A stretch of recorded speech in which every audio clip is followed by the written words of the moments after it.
Hello and welcome to the Huddle. I'm Liam Santamaria and we're underway. The preseason coaches series. Adam Ford, John Riley in the books. Today, the reigning coach of the year, the king of Tasmania, Scott Roth. So sit back, relax. Up next, Scott Roth.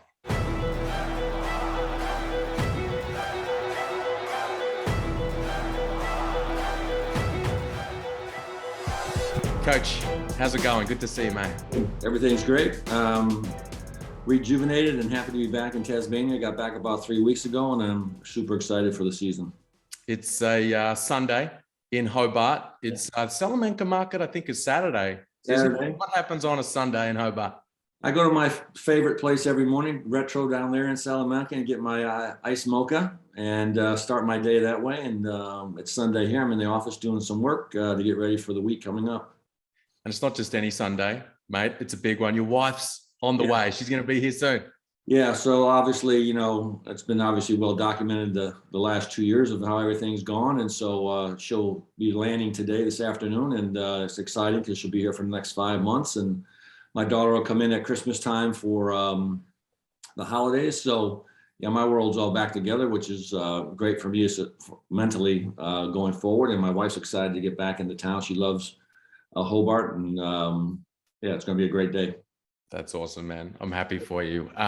One of the things I love on all year round now, during the off season, during the in season, whenever I message you, I say, "Hey, coach, what's happening?" It takes about 15 seconds. I get a selfie back of you with a cigar. It's kind of strange seeing you right now without one. Is it too early to light one up?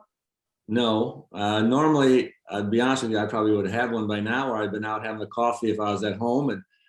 But the problem is the cost of cigars in Australia are quite expensive, so I got to pace myself. And had the imports come in with 5 each, and my wife's coming in with 5, and so I'm always kind of working the system a little bit to try to get them in here at a reasonable cost. But I got to pace myself. But I usually have them in the evenings. But if I was at home, I definitely have one in the morning. 5 boxes? I wish. Just 5 cigars, just enough to get me through a week. Cubans for you, right?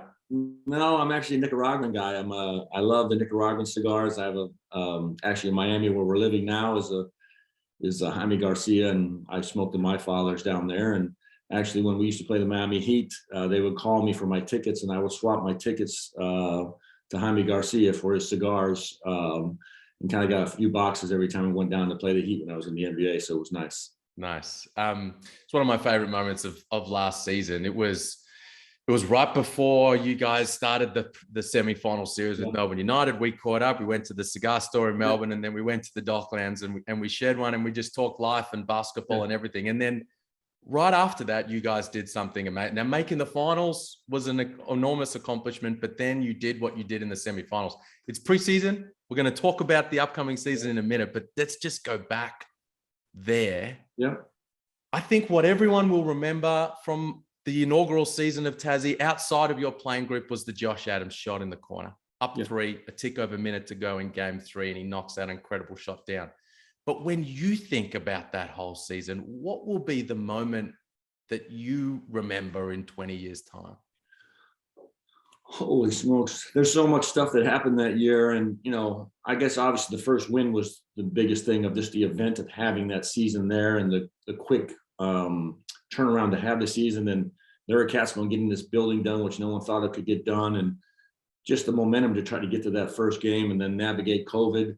And then win that game in overtime was just a ridiculous start to everything. And then, we went 2-6, but then the next amount of games we went 15-5, and the belief and the culture just took off. And there's just so many pivotal moments there. But I do think the Adelaide game at home, when we were 2-6 and we knew we were close about at least playing well and winning some games, we won that game a little bit coming from behind at home. I think that's when I had my emotional kind of stream-a-thon. I think that was a game that just put us over the hump a little bit, and knew that we just keep working. It's going to be there for us. The fans are behind us, and it just had built momentum from there. I think we went on to win 4 more and went into United and won. And Magne gets hurt, and everyone writes us off, and the ship just keeps sailing, and guys just keep filling in, and the belief just kept going. And it was an amazing ride, obviously. You've described it as like that, but you've said it was like being a movie. You said it was like being inside Hoosiers. Now, there's an old saying that says lightning doesn't strike in the same place twice, which is factually incorrect, but it's a saying that's been around for a long time. How do you get lightning to strike in Tasmania again, second year in a row? Yeah, I mean, everyone's asking a question, what next year? And the reality is, and then we're trying to deal with the reality is, every season is a new journey, irregardless of where you're finishing. There's injuries, there's navigational things you're going to have to go through from flights being canceled, injuries. These things are going to happen in the season. And last year was relatively smooth for us. Magnay was a big injury, but we haven't got hit in the mouth yet, so we haven't had a lot of experience of really just being knocked around a little bit. And for me, the reality is 34 games in the existence of the franchise. We finished 5th, and then all of a sudden in 6 or 7 seconds, we finished 4th. And so, reality is maybe we were 5th. We had a great year. We won 17 games. There's no question about it. But the things that we're focusing on for us to move forward is we're flipping the page. Last year's over with. It's a new journey. And there's a lot of things internally that we can fix. I think we're probably 30 or 40% of everything that I liked last year. And there's another 60% of stuff that we can fix and get better at. And a lot of it might not be seen on the court. It's internal communications with our staffs, our front office working better. I'm working better with my groups, scheduling our practices better, managing our time better, managing our travel better. All this stuff was new to us. And so there's going to be some things that no one's going to see that we feel like we're improving on. It might not reflect so much on the court, but this is 34 games only. And the growth of this has to be, realized that it's just an infancy of what we're doing here. And again, I've said all along, the number one thing was to get high character guys, humble guys, and most importantly, build a culture that is sustainable, that we're not the first place team and we're not the 10th place team every other year or every 4 years, that we're moving in a pattern that's always competing, always steady. And yeah, we have a little rise, maybe a little drop, but we're never just on this roller coaster ride. And I think your culture does that for you. It drives your sustainability. It allows you to go reflect on your values when things aren't going well. And it allows players to really come in and impact that. And so as long as we're driving that and going through our process, which as you know, I'm very much a process guy, we'll just see what the year unfolds again. Again, I always say, why not us? Why can't we do it again? Why? There is no reason other than, yeah, we'll have obstacles, and are we going to be good enough to navigate them? You talk about the culture there and the process. I know you're a guy. You've spoken about how you're a next day guy. Yep. Like, what do we do today and tomorrow, and it will all add up.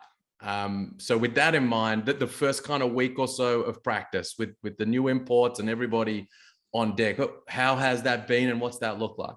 Yeah, it's been great. We've been basically going for about 2 weeks since I've got back. We've had about 6 to 7 guys on court. And then this week was our first week to have about 15 guys on court with our imports in. The good news is they came in outstanding shape. And one of the things obviously was, for me, was important that we had a core group of guys coming back. And so the process has been very, very quick for us to pick up things from last year. We're going to improve on some things and tweak some things, but these guys are very locked in. They're excited to get going again. That they really love each other. They love the bond they have. And the 2 new imports coming in have fit in seamlessly. They're ready to go and up and running. And it's been a good week for us. Our first official practice was Thursday at Willie Smith's Apple Shed and down at Bulk Nutrients. And we went out there and we just killed the day of working with the people of Tasmania hand in hand and getting to know what it means to be Tasmanian. And that was our first day of practice Thursday. And then Friday we did the yo-yo test and got them conditioned, and it's all happening. So it's a quick turnaround. Our guys are excited, and we got to navigate some injuries with Clint Steino, obviously, and then the Magnay situation, and McVeigh. This is his first week coming up of some contact, and he's probably 6 or 7 days away from full contact. So we didn't have those issues last year. It was 2 months of preseason, everyone tracking at the same speed. This year it's been different. We've got guys in and out of the lineup, guys coming back from the Boomers, guys flying in. It's a little bit different process this year, and we'll see how it goes. I love that. What you do at Willie Smith's and at Bulk Nutrients. I love that as part of the culture piece. And, like everybody this off season has been looking at what you did last year. I spoke to Adam Ford the other day. He's saying, I want to take a page out of Scott Roth's book. I want guys that are humble and hungry. Players in the teams in the off season were looking at the kind of players that you got. Saying, I need some hard workers, and started just thinking, are we prioritizing talent over that element of what we could bring in? But the other thing that you did remarkably well last season, I had a coach, an opposing coach early in the off season say what Scott did defensively last season with that team was one of the greatest defensive coaching performances I've seen in a very, very long time.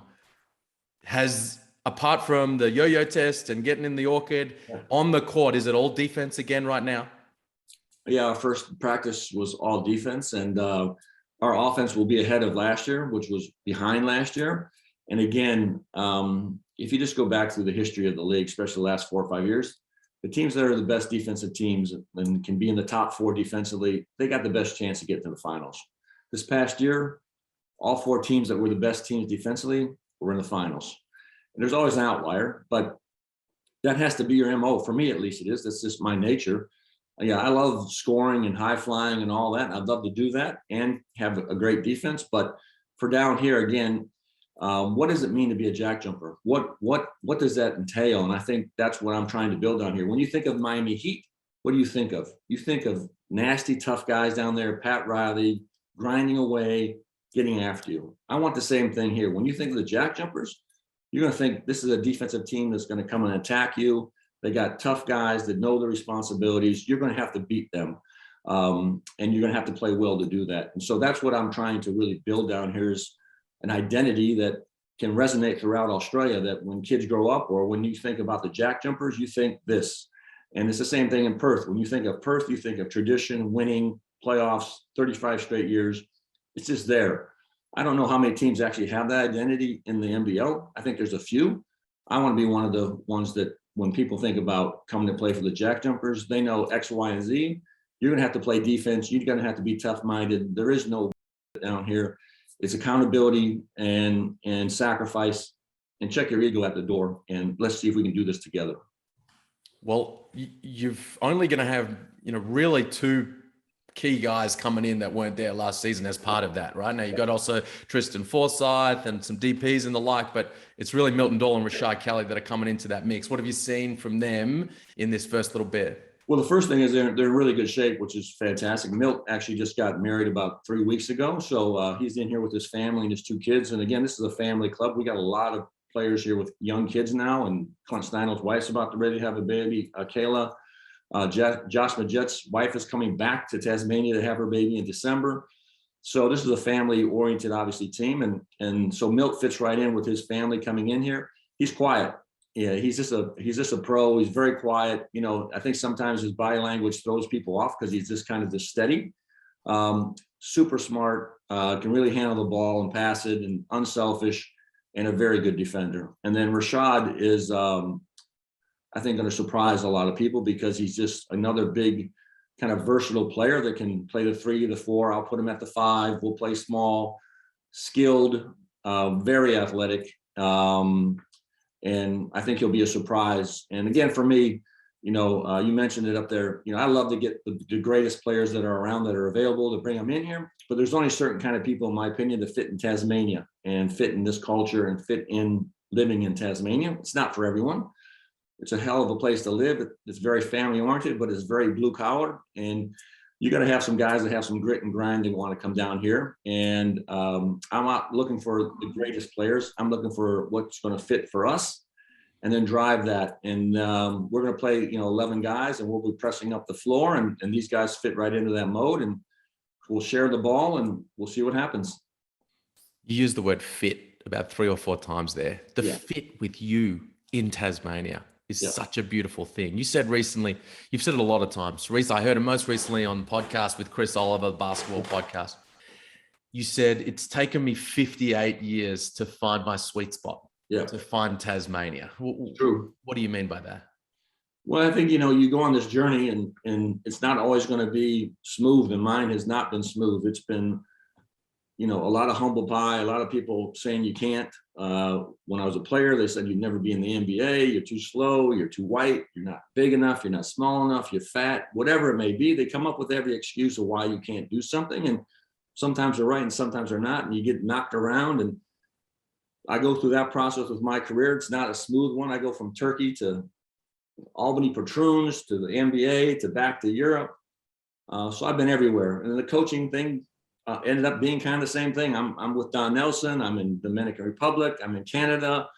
I'm in China. I'm back with the Grizzlies. I'm in Vancouver. I'm in Toronto. And I'm not sticking anywhere for very long. I'm there for 2 and 3 years. But I feel like I'm just on this roller coaster ride and it's not really me. And I'm just waiting to see if, will I get my chance? Will I really have an opportunity to do something? And when you coach a G League team, it's a hell of an experience. It's not your team. It's run by the front office. It's controlled by the front office, and they do their thing up there, and you're learning until you can step out and really feel that. And I did that in Seville, in Spain with Porzingis. You get beat up. People are attacking you. They don't necessarily like you, especially when you have a foreigner coming into their own areas that they think their jobs deserve to be by a foreigner. So my journey has been rough, but I wouldn't trade it in for the world. And then when I got to Perth, I felt very much at home being in Australia, just in general. But when I took this job, I was very sensitive in the first 3 months to make sure I wasn't going to come across as this egomaniac American that thinks he knows everything. And I was very, very aware of what was driving Australian sports and the culture. And I was reading that while I was in Perth.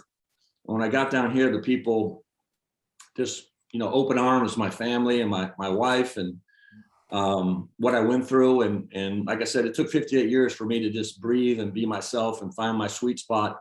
And I didn't give up. I could have many times just pivoted and said, enough of this, I'm just going to do something else. And I had an exit plan from the NBA. I just had enough of that. It was just not my thing anymore.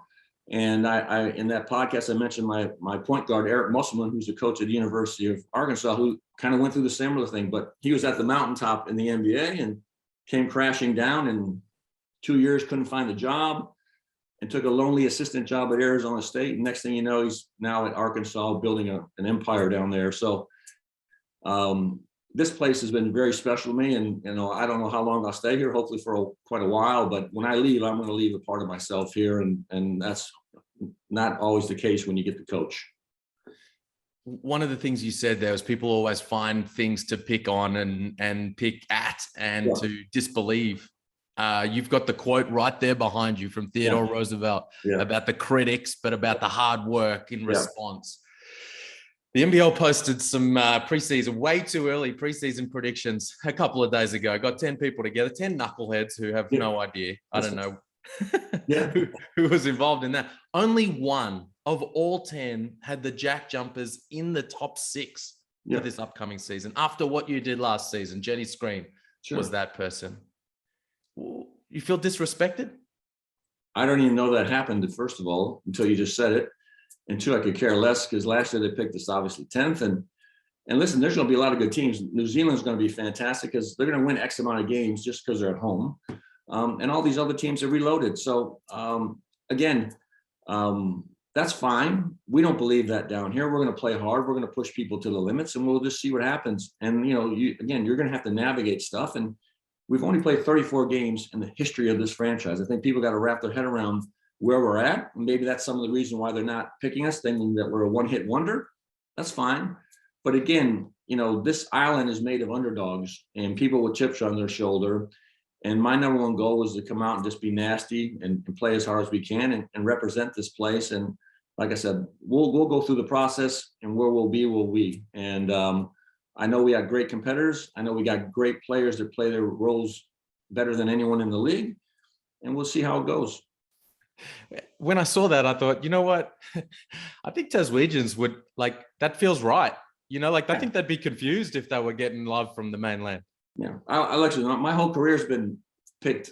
You're never going to do this, that, or whatever. And again, this place fits me of just the nature of the people that are here and the slight disrespect that you always get in a nice way. and it's sports, and I get it. And they can pick us 10th, they can pick us 11th. I really don't care. Really, at the end of the day, we're going to do the work. We're going to put in the work. We're going to win the day, and then we'll get to our game, and we'll see what happens. All right. Speaking of putting in the work, you've got a team that does that. Jack McVeigh took a bit of a leap last season. Him, someone else, or who should we be keeping an eye on coming into this season who might surprise? That's a good question. I think I'm expecting a much better year from Josh Majette in general. I thought he was good for us. Don't get me wrong. Last year, I mean, he's one of the number one guys, if not the number one guy in my eyes, to sign last year. He was the guy for me because he's an orchestrator. He's the accountant for us, and guys love playing for him and through him. And he was hugely important. He was, to me, the number one signing. That's just me as a coach. Just because it's hard to find a point guard, especially an point guard, that can rally a team and love each other and be around it. He's all in. So I think he'll be a little bit better in general. Matt Kenyon's been very impressive with us so far. Not that he's going to score a bunch of points, but just his aggressiveness and comfortability this year has been good. Sam McDaniels also has been very good. So listen, we got really good players, not stars. I'm not going to slight anyone. We don't have stars. We just have good players that know their roles, play their roles. And when the one guy isn't, the next guy steps in. And McVeigh, I'm looking forward to having another good year and build off what he did. And I don't think anyone's really jumped ahead of anyone, other than they're all just really in good spots and they're very comfortable with what we're doing here, even though I make them uncomfortable every day. I mentioned, I can't remember who I was chatting with about this the other day in a recent episode. I'm a huge John Wooden fan. Yeah, I see. That's my guy, right? Yeah. And when you talk like that, it feels like I'm talking with John Wooden, because he would always say, I don't want great. Yeah. I don't need you to be great. No. Because if I'm searching for great, sometimes I'm going to get what's down the other end. Yeah. Just give me really good every day at practice, every game. And we all know what we're going to get. Yeah, I say it every day before every single game. You can ask my guys. Before every game they walk on the floor, I tell them one thing. I do not need great today. I just need good or average. And I can't have anyone pull the parachute. That's all I need. And that'll be enough for us to get to the fourth quarter to win a game. But I can't have the roller coaster ride. And I can't have guys just, it's not my night and they bail on you. And that, again, is crap culture, crap mentality. Not what I'm about. The players know that. There are going to have some days when they're just not that good, but that's all I tell them. I just need good. I just need average. I just need you to be yourself and nothing more. Don't think outside the box. If you happen to be great one night, great. Hey, I'll take it. Yeah. So I told them that 34 straight times before they walked on the floor. There's a little bit of Jimmy Valvano sprinkled in that as well. Let's just be in a position to win at the end of the game, and we'll find a way to win. That's all we were trying to do. Is, one of the things with the defense was, for me, it travels everywhere you go. You have it with you. It's just to choose, do you want to do it or not? And my whole thing was, if we have a good enough defense, when we're not playing offense very well and we're able to linger around in the fourth quarter just because our defense has been stable enough to get us there, then maybe it's those 3 or 4 possessions that just push us over the hump. And we had many games like that where we got down to those mid fourth quarters, back and forth a little bit. Our defense was solid, and we just had a way to find out how to win or make a shot or make a play. And that's all, to me, you're trying to do defensively, especially on the road. The remarkable thing is you did a lot of that without Will Magnay, who is an elite defensive presence and rim protector. What's the update on where he's at? Yeah, so he just, I don't know what the actual terms are, but he just got another kind of a silicone, some type of injection across the knee there. He's just got a nasty injury there with a bone bruise really underneath the kneecap. And that kneecap going back and forth over the top has been irritant. And so we took a step back, and he just had this procedure done last week, and he's walking around, he's fine. And then it'll just be a matter of ramping him up and see where his comfortability level is. But, we are concerned, not necessarily just for us being selfish, but just for his long-term future of playing. He's obviously hurt for the last 2 years, and this is a critical year for him. And it's really about getting his health back first, and then, seeing if he can get back on the floor and be effective. So we're hopeful. We're rallying around him. Our staff's been great. He's been in a really good spot with our group. He loves our group, and I think that's helped him. And we'll see how it goes here in the next 2 or 3 weeks. So there's no timeline. I mean, there is no timeline on him other than whenever he feels good enough to really start going and jumping and moving. Right now, he's doing indies and that kind of stuff, but not a lot of explosive things. Mm-hmm. And I think they said it takes 2 to 3 weeks for this silicone to kind of start to do what it's supposed to do. And then at that point, we'll kind of see where we're at. All right. Hey, one of the things I love about you is your humility and your focus on deflecting the praise, and you give that to your players all the time and the work they do. But you also give it to your assistant coaches. Whenever you get the chance, you talk about Jacob Chance, you talk about Jack Fleming, you talk about Mark Radford. One guy you also mentioned, but I don't think we've dug into deep enough, is Mika Vacona. Yeah, my Fijian brother. What kind of an impact has he had behind the scenes at the JackJumpers? He's been huge, obviously. In his role that he has with us, he kind of comes and goes during the weeks, and then there's moments where he's traveling with us a little bit more. But really, for me personally, he is a brother. Like I think I said the story. People were trying to hire him, and he just wouldn't go for anything. And I talked to him in 3 minutes, and in 3 minutes, he said yes, and I'm in. And from that point on, we've had a great bond, and he's been a great sounding board for me and a brother, of being around here. And that's how I look at him. And then with our players, he's just really good at just touch points with them and keeping them fresh and helping them talk through frustrations or moments of doubt or whatever it may be. He's doing that all through the weeks of just being around these guys. And then when he's in market, everyone's rallying around him and wanting to be with him. And it's just great. He's just the perfect person for the role that I saw in him. And he's probably the Luke Longley of Sydney kind of thing. I think you need those guys on your roster where people really respect. And the big thing with him is, he's a culture builder. He's been in a culture that's won. He understands what it means when he was in New Zealand to have those great teams. And he's driven by that. And he's very humble and just a big teddy bear at the end of the day. But he does have a nasty side to him that everyone knows about. And he's just a great sounding board for all of us, our front office, everyone. All the players have his number. They drop him a line and have a chat. He actually is on them more than I expected him to be honest with you. I just wanted him to touch him once a week. And he's always in contact with them, always sending me updates. The other thing is, like I said, I've said this so many times, I'm not real smart, but I know a few things and I know what I do really well. And my assistant coaches, to me, are as good as anyone that I've ever been around anywhere I've been. They're great developers of players. They're just sharp. Like I said, Jacob Chance, like a son to me. I hope he's going to get a coaching job here very soon. He deserves a head coaching job to start his experience. That would be one of my greatest pleasures ever, to have someone like him, take him from Perth, take a risk, come here, and catapult him into some stardom, which I think is around the corner for him. And then I got the guru of Tasmania, Mark Radford, who's as good as anyone here and has the great feel for the state and a great teacher. And I got a young star in Jack Fleming from Melbourne, who I think went under the radar, and he is a monster. He's done some great stuff this week for us, set up our DP trials.